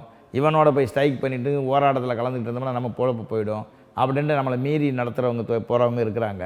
அப்போ ஒற்றுமை இல்லாதனால அங்கே பாதிக்கப்படுது. இப்போ முதலமைச்சர் எங்களை கூப்பிட்டு பேசாத காரணமே ஒற்றுமை இல்லை. லாரி உரிமையாளர்கிட்ட ஒற்றுமை இல்லை, நிறைய அமைப்புகள் சங்கங்கள்கிட்ட ஒற்றுமை இல்லை. ஒரு சங்கம் 2 சங்கம் இல்லை. இப்போ வியாபாரி சங்கம் தமிழ்நாடு முழுவதும் இருந்தால் 2 சங்கம். அவர் இருந்தார், 2வது இப்போ விக்ரமராஜா இப்படி தான். இது தமிழ்நாட்டில் இந்த லாரிக்கு எத்தனை சங்கங்களுக்கு நீ எண்ணவே முடியாது, அவ்வளோ சங்கங்கள் இருக்குது. தடி எடுத்தாலும் தண்டக்காரங்களும் நிறைய சங்கங்கள் உருவாயிருச்சு. அதனால் ஒற்றுமை படுத்த முடியல, விலை போயிடுறாங்க. இதுதான் அந்த குற்றத்துக்கு பெரும். ஆமாம், இப்போ அவங்க சம்பாதிக்கிறாங்க, லட்சமாக அவங்க முதலாளிக்கு சம்பாதிக்கிறாங்க. லாரிக்காரங்க யார் முனைப்பாக செயல்படுறாங்களோ இந்த போராட்டத்தில் அவனை கூப்பிட்டு இந்த பண்ணி ஒரு 10 லட்சம் வச்சுக்கோ அப்படின்னு கொடுத்தா என்ன ஆகும்? அவர் வாயை மூடிட்டு போயிடுவார். இப்படி தான் எல்லாமே போராட்டங்கள், ஒற்றுமை இல்லாமல் போராட்டங்கள் வெல்ல முடியல. நாங்கள் ராஜரத்ன ஸ்டேடியம், வள்ளூர் கோலத்தில் பயங்கர உண்ணாவிரத போராட்டம் எல்லாமே பண்ணி பார்த்துட்டோம். பிச்சை எடுக்கிற திருவோடு ஏந்தின போராட்டத்துலேருந்து கயிறு இழுக்கிற லாரியை கயிறு கட்டி இழுக்கிற போராட்டம் எல்லாத்தையும் பண்ணி பார்த்துட்டோம். எங்களை இது வரைக்கும் அழைச்சி கூப்பிடல. அது துரைமுருகன் பேச்சோடு சரி. அமைச்சர் துரைமுருகன் வரைக்கும் தான் எங்களுடைய இது கதவு அங்கே தான் போகுதே தவிர அவரும் வர சொல்கிறாரு, பேசுகிறாரு, எல்லாத்தையும் எழுதிக்கிறாரு, எல்லாம் பண்ணுவார். ஐஏஎஸ் பக்கத்தில் உட்கார வச்சுருவார், செக்ரட்டரி உட்கார வைப்பார், எல்லாம் நோட் பண்ணுவாங்க. அதோட என்ன ஆகுதுன்னு ஒன்றுமே தெரியாது. மறுபடியும் ஒரு தகவல் வராது நமக்கு. இல்லை, நீங்கள் சொல்கிறத வச்சு பார்க்கும்போது அப்போ இதெல்லாம் வாய்ப்பு நோக்கி நகராது. இதுதான் நம்ம சுதந்திரம் ஆங்கிலேயன்கிட்டேருந்து சுதந்திரம் வாங்கும்போது எவ்வளோ தியாகங்கள், இப்போ உயிர் தியாகங்கள் அதெல்லாம் பண்ணி நம்ம சுதந்திரத்தை வாங்கினோம். இன்றைக்கி நம்ம சுதந்திரத்தை நம்மளே இப்போ முதலாளி இந்த இப்படி ஆயிடுச்சு. முதல்ல சுதந்திரம் வெள்ளைக்காரன் தானே. இப்போ முதலாளிகள்கிட்டருந்து பெரிய பெரிய கார்பரேட்டு கம்பெனிலேருந்து நம்ம எப்படி சுதந்திரம் வாங்க போகிறோம்? இந்த அரசியல்வாதிகள்கிட்டருந்து எப்படி சுதந்திரமாக நம்ம நடமாட போகிறோம் அப்படிங்கிறது இப்போ வந்துருச்சு. இன்னொரு புரட்சி வெடித்தா தான் இதெல்லாம் இப்போது நடக்கும். மாநில அரசாங்கத்தோட உரிமையை தட்டி பறிக்குது மத்திய அரசு அப்படின்னு சொல்கிறாங்க. மத்திய அரசாங்கம் அமலாக்கத்துறையை வைத்து இந்த கொள்ளைக்கு எதிராக கூட நடவடிக்கை எடுக்கிறாங்க. அந்த நடவடிக்கையும் ஏதோ இருக்குது. இப்போ அவங்க ஒன்றிய அரசு மாநில அரசை மிரட்டுறதுக்கு தானே இதை பண்ணிகிட்ருக்குறாங்க. அவங்க உண்மையிலேயே இந்த திருட்டு வேலையை கண்டுபிடிக்கிறதுக்காக ரெய்டு விடுறாங்க. ரெய்டு விட்டு அந்த பையிலெல்லாம் எடுத்து கையில் வச்சுக்கிட்டு என்ன பண்ணலாம், இவங்கள ஏது பண்ணலாம், மிரட்டலாம், நம்ம சொல்கிறதுக்கு பணியை வைக்கலாம் அப்படிங்கிறது தானே அவங்களும் பண்ணுறாங்க. இப்போ இப்போ ரெய்டு விட்டாங்கல்ல, ரெய்டு விட்டு இத்தனை 1000 கோடி இவ்வளோ முறைகேடு சொன்னாங்கல்ல, இப்போ முடிஞ்சிரு 1.25 வருஷம் ஆயிடுச்சு. என்ன பண்ணியிருக்காங்க இது வரைக்கும்? அமலாக்கத்துறை என்ன நியாயம் வாங்கி கொடுத்துருக்குது இவங்க மேலே? தப்புன்னு சொன்னவங்களும் இப்போ ஜெயிலில் இருக்காங்க. என்ன நியாயம் வாங்கி கொடுத்துரு? ஈடி ரெய்டு விட்டு என்ன நடந்தது இது வரைக்கும்? செந்தில் பாலாஜி அது பழைய கதை. அமைச்சர் செந்தில் பாலாஜி உள்ளே வச்சது இந்த இதுக்கும் அது சம்மந்தம் இல்லை, அது பழைய கேஸு. இந்த ரெய்டு விட்டதுனால என்ன பலன் அடைஞ்சிங்க? சரி, அதுக்கு முன்னாடி சேகர் ரெட்டி மூலமா எடப்பாடி இருக்கும்போது ஒரு ரெய்டு நடந்துச்சு. 2000 நோட்டெல்லாம் எடுத்தீங்க, இத்தனை 1000 கோடி பறிமுதல் என்னங்க, அதே ஈடி தான் பண்ணிச்சு. என்ன என்ன என்ன என்ன அவங்களுக்கு தண்டனை என்ன வாங்கி கொடுத்தாங்க? எல்லாமே கண் துடைப்பு வேலை தான். அவங்களுடைய ஆட்சியை அதிகாரத்தை தக்க வச்சுக்கிட்டு அவங்களை எல்லாத்தையும் மற்றவங்களை மிரட்டுறதுக்கு தான் இந்த வேலையை பண்ணுறாங்களே தவிர மற்றபடி எதுவுமே கிடையாது. ஒன்றிய அரசும் அப்படித்தான் இருக்குது, மாநில அரசும் அப்படித்தான் இருக்குது. இதை விட்டு மீண்டு வர்றது ரொம்ப சிரமம்.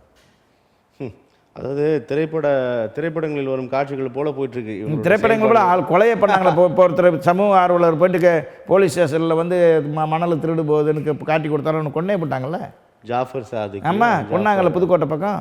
திரு நாராயணன், அதிமுக அது பிரதான எதிர்க்கட்சி அதிமுக மீது, அதாவது ஆளும் திமுக மீது வைக்கப்படுகின்ற குற்றச்சாட்டு அல்லது விமர்சனங்களோட அதிகமாக அதிமுக மீது தான் நிறைய விமர்சனங்களை முன் வச்சுட்டு அதை பார்க்குறோம். ஒட்டுமொத்தமாக அதாவது திமுக ஆளும் கட்சியாக இருந்தபோது இப்போ அதிருப்தி இருந்தால் கூட எதிர்கட்சியாக இருந்தபோது மிக மிக பிரமாதமாக மிக சரியாக தங்களுடைய செயல்பாடுகள் முன்வைத்தார்கள். ஆனால் அந்த செயல்பாடு தற்போதைய பிரதான எதிர்கட்சியான அதிமுகவிடம் இல்லை அப்படின்ற ஒரு கருத்து முன்வைக்கப்படுது. நிறைய முன்னுதாரணங்கள் சொல்கிறாங்க. இது எப்படி பார்க்குறீங்க ஒரு அரசியல்? இல்லை, இப்போ அதிமுகவுக்கு வந்து ஒரு சரியான தலைமை இல்லை, ஒரு பவர்ஃபுல் தலைமை வந்து இன்னும் உருவாகலை. அம்மா இருக்கிற புரட்சி தலைவி இருக்கிற வரைக்கும் அதனுடைய இதே வேறு, சிங்கம் போல் அவங்க வந்து செஞ்சாங்க. எந்த ஒன்றிய அரசு எத்தனை காங்கிரஸ் இருந்தாலும் சரி பிஜேபி இருந்தாலும் சரி வந்துவான்னு பார்ப்பாங்க, பயப்பட மாட்டாங்க. அவங்களுக்கு ஒன்றும் இந்த தமிழ்நாட்டை வஞ்சிக்கிறாங்கன்னா அவங்களுக்கு எதிராக வேறு மாதிரி ரியாக்ஷனெல்லாம் காட்டுவாங்க. இப்போ வந்து நிர்மலா சீதாராமன் வந்து சட்டசபையில் சொல்கிறாங்க, தமிழ் படித்த பிச்சை எடுக்கிறது கூட லாய்க்கலன்னு சொல்லி சொல்கிறாங்க இல்லையா.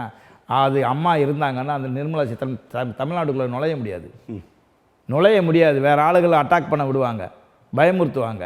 இன்றைக்கி வந்து இருக்கிற இந்த மாநில அரசு இன்றைக்கி செய்ய முடியுமா? அன்றைக்கி அந்த காலத்தில் வந்து ஜெயலலிதா மாமா வந்து சங்கராச்சாரியை தூக்கி உள்ளே வச்சாங்க. டிஎம்கேவில் செய்ய முடியுமா? திமுக செய்ய முடியுமா? இப்படி நிறைய ஏடிஎம்கே வந்து மோடியா லேடியான்னு ஏடிஎம்கே அந்த அம்மா இருக்கிற வரைக்கும், எம்ஜிஆர் இருக்கிற வரைக்கும் ஏடிஎம்கே இருந்தது. அண்ணா திராவிட முன்னேற்ற கழகம் கட்சி கட்டுக்கோப்பாக ஒரு கண்ட்ரோலில் ஒரு இராணுவ இது நடக்கிறது போல் இருந்துச்சு. ஆனால் அந்த அம்மா இறந்த பிறகு பல குளறுபடிகள், பதவி போட்டி, எல்லாமே சிக்கல். துரோகம் எங்கேருந்து ஆரம்பிக்குதுன்னா ஓபிஎஸ் முதலமைச்சர்லேருந்து தூக்குறதுலேருந்து துரோகம் ஆரம்பிக்குது. சசிகலா துரோகம் பண்ணாங்க, அதுக்கடுத்து எடப்பாடிக்கு துரோகம் பண்ணார் ஓபிஎஸ், அதுக்கப்புறம் ஓபிஎஸ். நீங்க சொல்ற எல்லாமே விஷயம் செட்டில் ஆகலையா? ஆமா, எதுவும் ஆகலை. எல்லாமே தலைமைக்கான ஸ்கார்சிட்டி இருக்குதா? ஆமா, பிஜேபி அதெல்லாம் கடந்து இபிஎஸ் ஒற்றை தலைமை நிரூபித்துட்டாரு. இல்லை, அதாவது கட்சியினுடைய நிர்வாகம் எடப்பாடி பின்னாடி இருக்கு, தொண்டர்கள் இருக்காங்களான்னு பார்க்கணும்ல. நம்ம கட்சி நிர்வாகம் மட்டும் இருந்தால் போதுமா? தொண்டர்கள் இருக்கணும்ல. பிஜேபியோட கூட்டணி வைக்க வேணாம்னு சொன்னால் வச்சா தொண்டர்களையும் கட்சியை நீங்கள் பிரித்து பார்ப்பீங்களா? பிரித்து தான் பார்க்க முடியும், பிரிக்காமல் இருக்க முடியாது. உங்களுக்கு வந்து நிர்வாகத்தை வந்து அந்த மாவட்ட செயலாளர்கிட்ட அன்பாக பேசுகிறது போல் இருக்கும், ஆனால் உள்ளடி வேலை நிறைய நடக்கும். அந்த மாவட்ட செயலாளர்கிட்ட பெருமைக்காக அதுக்கு நம்ம கட்சி விட்டு தூக்கிடக்கூடாதுன்னு அப்படி இருப்பாங்க, செயல்படுவது இருக்கும். ஆனால் வெளியில் வந்து நிறைய மாற்றங்கள் இருக்கும். அதனால் தொண்டர்கள் வந்து எந்த ஸ்ட்ராங்காக இருக்கிறாங்கன்னு பார்த்தா இல்லை, தொண்டர்கள் மத்தியில் அதிருப்தி இருக்குது. தொண்டர்கள் என்ன நினைக்கிறாங்கன்னு நினைக்கிறீங்க? இல்லை, இவங்க வந்து ஒற்றுமையை சேரணும்னு நினைக்கிறாங்க. எல்லாமே பிரிஞ்சு போனவங்களும் ஒரே அன்னைக்கு மொத்தமாக சேரணும், ஒன்றுபட்ட அதிமுக. ஆமாம், அதே நேரத்தில் பிஜேபி சொல்லி சேரக்கூடாது. பிஜேபியினுடைய அடிமைத்தனத்தை உடைச்சிட்டு வெளியே வரணும். அது தொண்டர்களுடைய கடினமாக அதை எதிர்க்கிறாங்க. ஆனால் அதுக்கு மேலே இருக்கிற மாவட்ட செயலாளர்களோ மாநிலத்தில் பொறுப்பில் இருக்கிறவங்களோ அதை வந்து பிஜேபிக்கு அடிபணிஞ்சு போகிறதுனால தான் இன்றைக்கி வந்து அதிமுகவோட நிலைமை ரொம்ப பரிதாபமாக. நீங்கள் ஒன்றுபட்ட அதிமுக வேணும்னு சொல்கிறீங்க, அது வேணும்னு மக்கள் சொல்கிறதா சொல்கிறீங்க. ஒன்றுபட்ட அதிமுக கேட்கக்கூடிய ஓபிஎஸ் பாஜக கூட்டணியில் ரொம்ப முனைப்பாக தானே இருக்காரு. அதுதான் இபிஎஸ் தற்போது எதிர்த்து கொண்டு தான் இருக்கிறார். நான் என்ன டெல்லி சந்திப்பு அமித்ஷாவோட கருத்து இருக்கலாம், அதற்கு முன்னதான நான் என்ன சொல்றேன்னா, அந்த அளவுக்கு வந்து சிக்கல்ல மாட்டிட்டு இருக்கிறாங்க, அவங்க கிட்ட மாட்டிட்டு இருக்கிறாங்க பிஜேபி கிட்ட இவங்க எல்லாருமே. அதுதான் இருந்தாலும் சரி, சசிகலா இருந்தாலும் சரி, தினகரனா இருந்தாலும் சரி, எடப்பாடியா இருந்தாலும் சரி, வேலுமணியார் யாரா இருந்தாலும் இன்றைக்கி பிஜேபி வசம் மாட்டிக்கிட்டு இருக்காங்க. நிறைய முறைகேடுகள் அப்போ பண்ணி இந்த 5 வருடங்களில் பண்ணி நிறைய அவங்க கண்டுபிடிச்சி வச்சுருக்கிறாங்க. அதை வச்சு அவங்க மிரட்டி, வேறு ரூபத்தில் மிரட்டி எங்களோட இருக்கணும், வெளியே போகக்கூடாதுன்னு மிரட்டுறாங்க. எல்லாம் ஒன்று சேரணுங்கிறாங்க. அது ஓபிஎஸ்னுடைய வேறு வழியே இல்லை அவருக்கு. பிஜேபி தான் நம்மளை ஒன்று சேர்த்து வைக்கும், இல்லைன்னா நம்ம அரசியல் அனாதை ஆகிடுவோம். ஒரு விஷயம் திரு நாராயணன், அதாவது எல்லா காலகட்டங்களுமே மத்திய அரசாங்கத்தின் கண்காணிப்பில் தான் மாநில அரசு இருக்கும். அதாவது இது மாதிரியான குற்றச்சாட்டுகள் அடிப்படையில் இன்று நேற்றல்ல, இது ஆட்சிகள் ஆரம்பித்த போதே இதுவும் தொடர்கதையாக தான் இருக்குது. அதெல்லாம் கடந்து தான் அந்த தலைமை மத்திய அரசாங்கத்தில் எங்கு வைக்க வேண்டுமோ அங்கு வைத்து மாநிலத்தில் தங்களுடைய அதிகாரத்தை வந்து பலப்படுத்தி வந்தாங்க. ஸோ அப்போ தான் இந்த தலைமை சரியில்லைன்ற ஒரு வாதம் முன்வைக்கப்படுதோ? தலைமை சரி இருந்தால் அவங்க மிரட்டலுக்கு பயப்பட தேவையே இல்லை. உன்னுடைய கதையெல்லாம் நாங்கள் எழுப்ப முடியாதுன்னு சொல்லி எல்லாத்தையும் எதிர்ப்பு சவால் விட்டு பண்ணலாம்ல. தலைமை சரியில்லைன்னு தைரியம் இல்லை. இவர் தைரியமாக இறங்கி கொஞ்சம் வந்தார், எடப்பாடி எல்லாம் பண்ணி பார்த்தாரு. இப்போ மறுபடியும் மிரட்டலுக்கு வந்து மடியில் அவ்வளவு கனம் இருக்குது. கனம் இல்லைன்னா ஏன் இப்போ போய் அமித்ஷா போய் பார்க்குறாரு? நான் என்ன சொல்கிறேன், நேற்று வரைக்கும் பிஜேபியோட ஒட்டும் இல்லை உறவும் இல்லைன்னு இப்போ அறிவிச்சிட்டு ஒரு 2 வருஷமாக அதே பேசிகிட்டு இருந்தீங்க இல்லையா? இப்போ இன்றைக்கி அமித்ஷா போய் பார்க்க வேண்டிய உங்களுக்கு என்ன கட்டாயம்? உள்துறை அமைச்சர் பிஜேபி அமைச்சரை போய் பார்க்க வேண்டிய கட்டாயம் என்ன? ஒரு சகாக்களோட போய் பார்த்துட்டு வந்துருக்குறீங்க, எதுக்கு போகிறீங்க? திமுகவை வீழ்த்த வேண்டும். திமுக வீழ்த்துறதுக்குன்னா அப்புறம் முதல்ல அதை மீண்டும் திமுக தான் எங்களுடைய முதல் திமுக வீழ்த்துங்க, தனியாக நின்று வீழ்த்துங்க. தனியாக நின்று அம்மா 2 தடவை தனியாக நிற்கலையா? பாராளுமன்ற எலெக்ஷனில் கூட்டணி இல்லாமல் நின்னாங்க. சட்டசபை 2016 சட்டசபை கடந்த நாடாளுமன்ற தேர்தலில் வீழ்த்த முடியவில்லையே, ஒரு இடம் கூட அதிமுகவில் வென்று விட. அதுதான் வீழ்த்துங்க, எல்லாம் கட்டமைப்பை உருவாக்குங்க, உங்கள் தலைமையை பவர்ஃபுல்லாக காட்டுங்க, நான் தான் அப்படின்னு நீங்கள் எல்லாம் மக்களுக்கு புரிய வைங்க, நம்ப வைங்க. அதை விட்டுட்டு உங்கள் சண்டையே பெரிய சண்டை, உள்கட்சி சண்டையை சண்டை பண்ணால் எப்படி மக்கள் நம்புவான், எப்படி தொண்டர்கள் நம்புவாங்க? அதை உருவாக்குற அதுக்கு என்ன வழி? ஈகோ பார்த்துட்டு நீ இவன் வேணாம் அவன் வேணாம், எங்கள் சசிகலா வந்தால் மறுபடியும் அந்த அம்மா கட்சியை கைப்பற்றிடுவாங்களோ அப்படின்னு நினைக்கிறாரு. ஓபிஎஸ் நமக்கு துரோகம் பண்ணாலும் அந்த உள்ளே வரக்கூடாது அப்படின்னு நினைக்கிறாரு. தினகரன் நம்மளை வந்து முதலமைச்சர் பதவியை காலி பண்ண பார்த்தான். தினகரன் ஆர்கே நகரில் வந்து நின்று ஜெயிச்சு நம்ம பதவியை பிடுங்க பார்த்தாரு. அதனால் அவரும் வரக்கூடாதுங்கிறாரு. அப்போ எல்லாருமே வரக்கூடாது. ஒவ்வொரு விதத்துலையும் ஒரு துரோகங்கள் நடந்துக்கிட்டே இருந்தால் தொண்டர்கள் உங்களை எப்படி இது பண்ணுவாங்க? அவங்க தான் அன்றைக்கி அனாதையாக இருக்கிறாங்க. தொண்டர்கள் அனைத்து இந்திய அண்ணா திராவிட முன்னேற்ற தொண்டர்கள் இன்றைக்கி அனாதையாக விடப்பட்டிருக்காங்க. அதில் சில பேர் வந்து படத்துக்காக நாளைக்கு எலெக்ஷன் வரும்போது டிஎம்கேல 1000 தூக்கி கொடுத்தாங்கன்னா மாறி ஓட்டு போடுறதுக்குள்ள மனநிலைமைக்கு தள்ளப்படுவார்கள். இப்போது இந்த ஒன்றுபட்ட அதிமுக அப்படின்றது பாஜக ஆதரவாளர்களால் உருவாக்கக்கூடிய ஒரு பிம்பம் தானே ஒழிய அதிமுகவில் அப்படியான ஸ்கேர்சிட்டிலாம் இல்லைன்னு ஒரு தரப்பினர் சொல்கிறாங்க. இல்லை, அதுதான் உண்மையாக பொய்யா? இல்லை, அது வந்து பிஜேபி தான் முழுக்க இதை ஆட்டி படைச்சிட்டு இருக்கிறது என்னுடைய கருத்து. பிஜேபி இல்லாமல் இந்த எதுவுமே இல்லை. இப்போ அவங்க பிஜேபி இல்லை ஒன்றுபட்ட அதிமுகன்ற கோரிக்கை நான் சொல்கிறேன். நிர்வாகிகள் இபிஎஸோடு தான் இருக்கிறதா நீங்களே ஏற்றுக்கிறீங்க, ஆனால் தொண்டர்கள் இல்லைன்னு அதில் ஒரு முரண் வைக்கிறீங்க. ஆனால் இந்த ஒன்றுபட்ட அதிமுக என்பதே பாஜக ஆதரவாளர்களால் முன்வைக்கின்ற ஒரு கோரிக்கை தான். அதிமுக இபிஎஸ் பலமாக தான் இருக்காரு அப்படின்ற ஒரு வாதம் முன்வைக்கப்படும். இல்லை தொண்டர்கள் இன்றைக்கும் பிஜேபியோட சேரணுங்கிற எண்ணமே கிடையாது தொண்டர்களுக்கு. அம்மா லேடியா மோடியான்னு கேட்டவங்க அந்த காலத்துலேயே. அதனால் வந்து தொண்டர்கள் இன்றைக்கும் வந்து நிலைப்பாடு தனியாக நம்ம நிற்கணும், பிஜேபிங்கிற ஒரு இது நமக்கு தேவையில்லை அப்படின்னு தொண்டர்கள் நினைக்கிறாங்க. இவங்க மேல் மட்டத்தில் இருக்காங்க, அவங்கக்கிட்ட சிக்கி இருக்கிறதுனால வேறு வழி இல்லாமல் இந்த மாதிரிலாம் மிரட்டுறாங்க. இல்லை கட்சி சின்னத்தை முடைக்கிறோன்னு பயமுறுத்துகிறாங்க. ஓபிஎஸ் அதுக்கு துணை போகிறாரு, சசிகலா துணை போகிறாங்க, தினகரனும் துணை போகிறாரு பிஜேபியோட சேர்ந்துக்கிட்டு. அப்போ இவரால் ஒன்றும் பண்ண முடியல. இவருக்கு மெஜாரிட்டி நிர்வாக மெஜாரிட்டி இருக்குது எடப்பாடி. அப்போ தவறு எடப்பாடி தான் இல்லை, அவங்க தானே தவறு. யார் தவறு? நீங்கள் சொல்கிற உங்களுடைய கூற்றின்படியா அப்போ தவறு செய்த நபர் தவறு செய்து கொண்டு இருக்கிற எடப்பாடி அல்லவே. சசிகலாவும் டிடிவியும் ஓபிஎஸ் தானே சரி பண்ணுறாங்க. ஒன்று பண்ணுங்க. இப்போ என்னை வந்து கட்சியில் இருந்து என்னை வந்து திடீர்னு தூக்கி வெளியே போட்டீங்க, எனக்கு தொண்டர்கள் செல்வாக்கும் இல்லை. நேரடியாக ஒரு கேள்வி நாராயணன், தொண்டர்கள் பாஜக கூட்டணி விரும்புகிறார்களா இல்லையா? விரும்பவில்லை. தொண்டர்கள் விரும்பவில்லை. இவங்க 3 பேருமே விரும்புகிறாங்களே.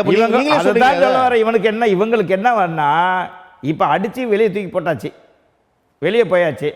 அப்போ நம்ம மறுபடியும் இதுக்குள்ளே போய் அரசியல் வாழணும்னா நமக்கு யார் அந்த சண்டைக்காரனை பிடிச்சி தான் ஆகணும்.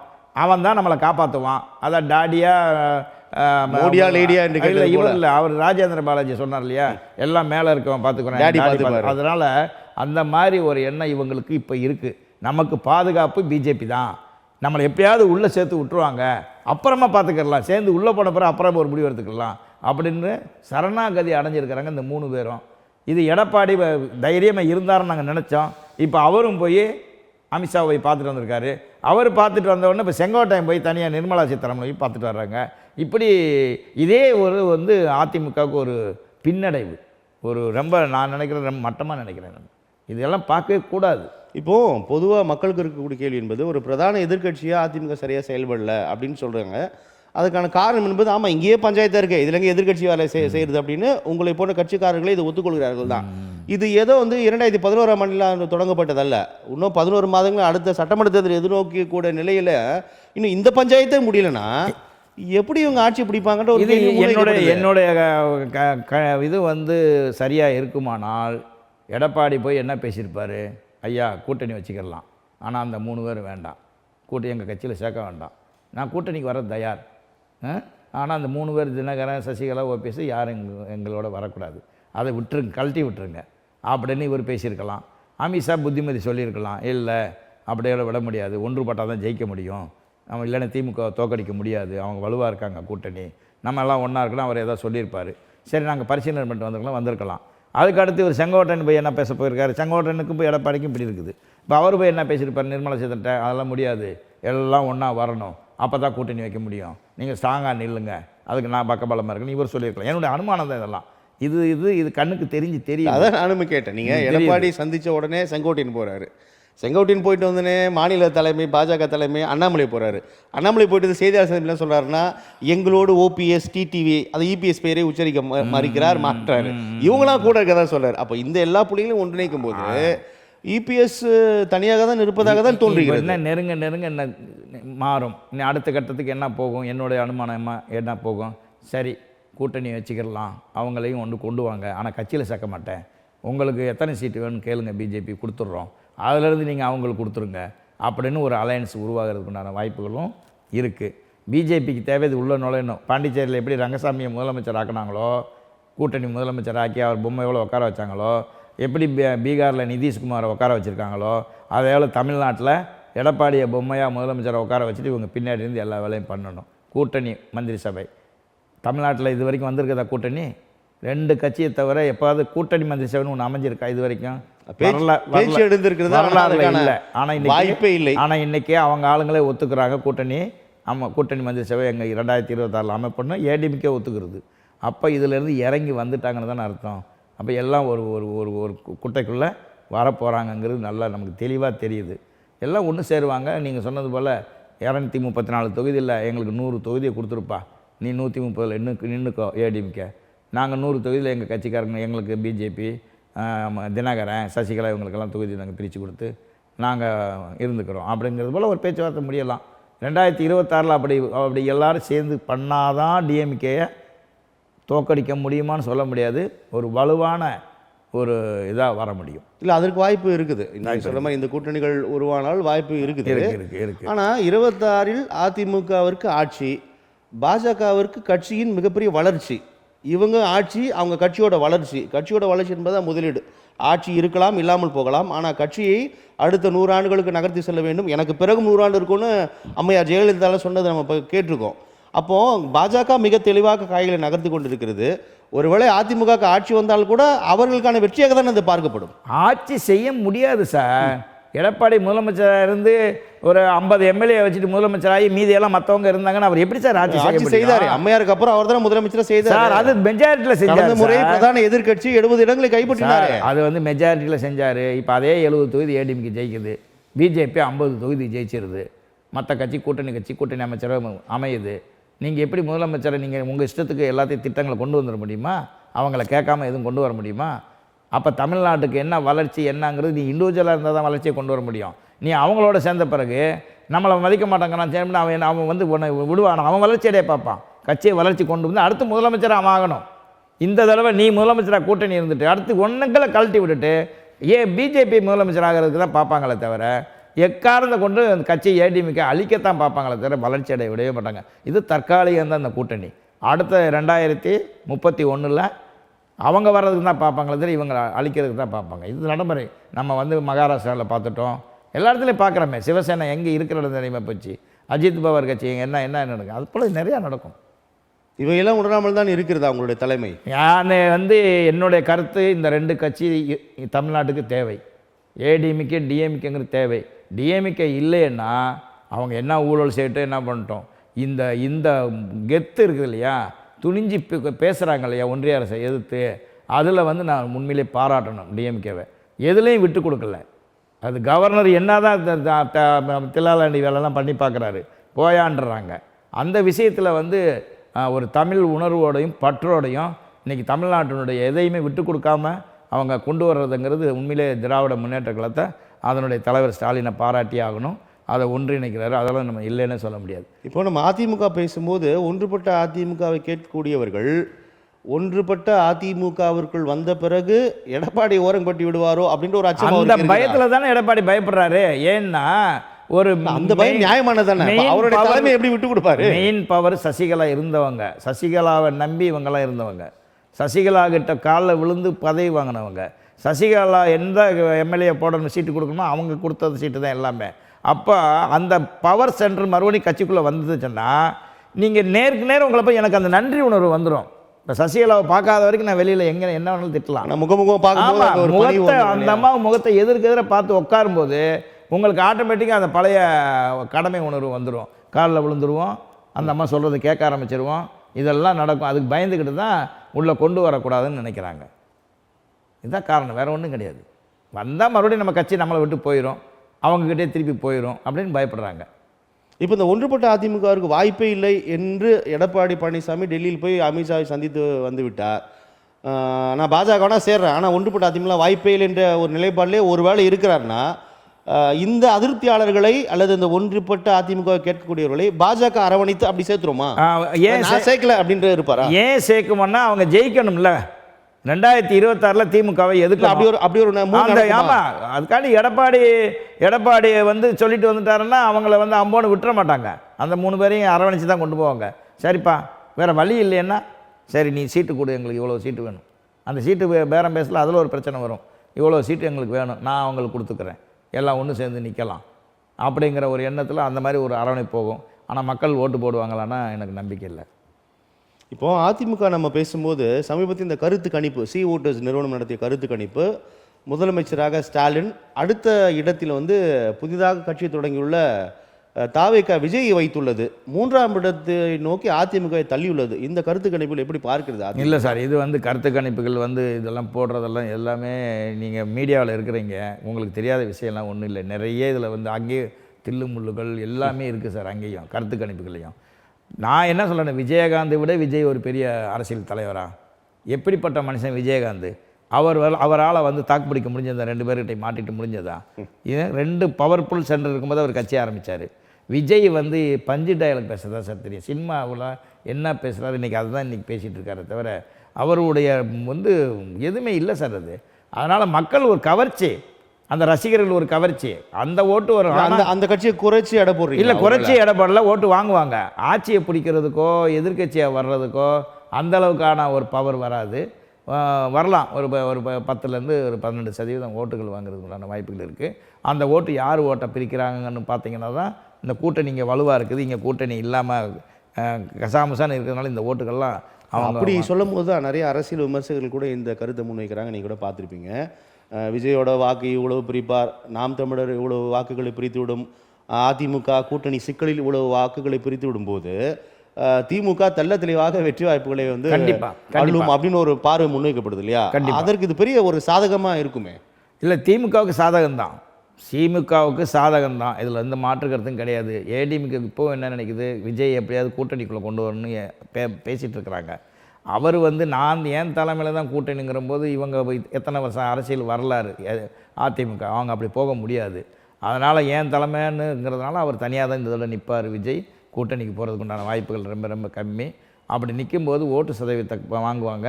எம்எல்ஏ வாங்குவாரான்னு பார்த்தா இருக்காது. வேணா அவரோட சொந்த செல்வாக்கில் ஒரு எம்எல்ஏ 2 எம்எல்ஏ வரலாம், அவ்வளோதான். விஜய் வந்து இந்த தடவை 2026 வாய்ப்பில்லை. அவருடைய வருகை வந்து எந்த விதமான ஒரு தாக்கத்தையும் ஏற்படுத்தாது. ஒரு 10-12% வாக்குகளை திராவிட முன்னேற்ற கழகத்துக்கு இந்த தடவை பாதிப்பு வர்றதுக்குண்டான வாய்ப்புகள் ரொம்ப கம்மி. தாவேக்காவால் ஒன்றும் பிரச்சனை வராது. வேணா வந்து டிஎம்கே 40% ஓட்டு வாங்கியிருந்தா இப்போ ஒரு 35% வாங்கலாம். 30% வாங்கினாலும் எதிர்க்கட்சிகள் 25% போகிறதுனால எம்எல்ஏகள் ஜெயிக்கிறதுக்கு அவங்களுக்கு தான் வாய்ப்பு இருக்குது. அதிமுகவோட ஒரு மூத்த முன்னோடி முன்னாள் அமைச்சர் திரு செங்கோட்டையன், அது பரவலாக ரொம்ப ஒரு சாஃப்ட் கேரக்டர் தான், ஆனால் கட்சியை வந்து பேரன்பு கூட நேசிக்கக்கூடியவர். அவருக்கு இந்த ஒரு அதிருப்தி உருவானதுக்கான காரணம் அப்படின்றது அந்த மேடை நிகழ்ச்சி மட்டும்தானா, அல்லது ஏற்கனவே அரசல் புரசலாக இபிஎஸ்க்கும் அவருக்கும் இடையே ஏதாவது ஒரு ஈகோ கிளாஷ் இருக்கா? இல்லை, செங்கோட்டையன் வந்து எப்போவுமே சசிகலாவுடைய புல் ஆதரவாளர் தான், அது இல்லைன்னு சொல்ல முடியாது.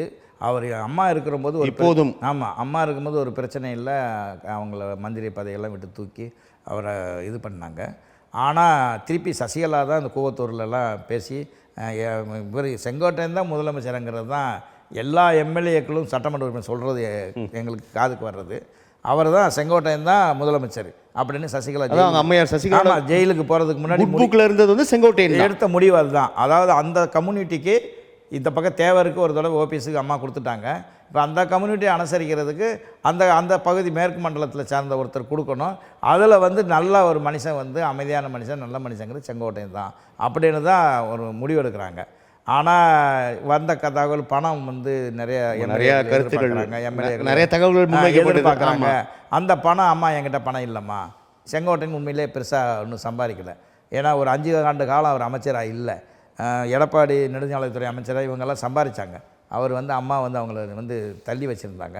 அதனால் என்னால் முடியாதும்மா, அவ்வளோ பணம் என்கிட்ட இல்லை நீங்கள் வந்து கொஞ்சம் கொஞ்சம் கொடுத்துட்டு அப்புறம் கூட பார்த்துக்கலான்னு ஏதோ சொன்னதாக தகவல் வருது. இல்லை என்கிட்ட இல்லைன்னு சொன்னதுனால அப்போ வந்து எடப்பாடியை கூப்பிட்டு உங்களால் பண்ண முடியுமானா நான் 1 ஹவரில் நான் இவங்களுக்கு எல்லாத்தையும் ஃபஸ்ட் இன்ஸ்டால்மெண்ட்டை நான் செட்டில்மெண்ட் பண்ணுறேன் அப்படின்னு சொன்னதுனால சரி அதே சமுதாயத்தால் தானே ஆக்கிட்டு போகலாம் அப்படிங்கிற இதில் தான் பண்ணியிருக்கிறாங்க. அதனால் செங்கோட்டையனை பொறுத்த வரைக்கும் சசிகலாவுடைய தீவிர ஆதரவாளர்.